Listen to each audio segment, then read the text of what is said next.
Year में थी। तुम्हारे प्रोफेसर ने नोट्स लेने के बहाने तुम्हें बुलाया था और तुम्हें चाय में इन नशीली दवा खिलाकर ना करने वाला काम किया था। इसमें तुम्हारी कोई गलती नहीं थी, लेकिन कुदरत ने अपना काम किया और तुम्हारे पेट में इस बेबी को डाल दिया। काफ़ी प्रयास करने पर भी अब असर नहीं हुआ तो तुम्हारे घर वालों ने समाज के डर से तुम्हें 6 महीने तक घर में ही रखा। तुम्हारे पिताजी खुद एक डॉक्टर हैं, इसलिए यह बिन मांगा बच्चा बड़ी आसानी से बिना किसी को कानो कान खबर हुए इस दुनिया में आया।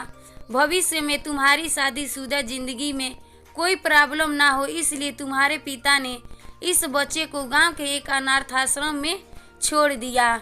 यह बच्चा मतलब यही बेबी जो अभी तुम्हारे सामने खड़ी है।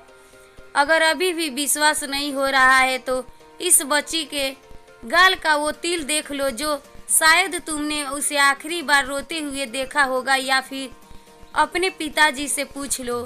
पत्नी जल्दी से उस बच्ची को पास में लेकर उसके गालों का तिल देखती है।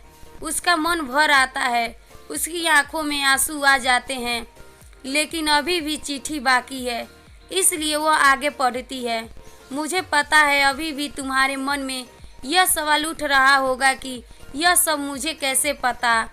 तुम्हें बता दूं कि यह सब तुम्हारे खुद के पिता ने ही अपने मन में उठ रहे पछताव को शांत करने के लिए शादी के 1 महीने पहले मुझसे मिलकर सारी बात मुझे बताई थी।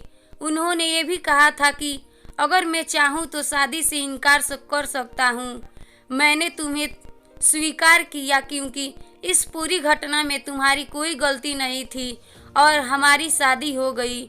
तुमने मुझे बहुत प्यार दिया, लेकिन तुम्हारे पिता से बेबी के बारे में जानने के बाद मैं उसे मिले बिना नहीं रह पाया। मैं बीच बीच में उससे मिलता था। उससे मिलना, उसके साथ समय बिताना मुझे अच्छा लगता था। कितनी प्यारी बच्ची बिना किसी गलती के क्यों सजा भुगते। बस इसलिए मैं उसे थोड़ी सी खुशी देने की कोशिश करता था। बस मुझे इतना ही कहना था।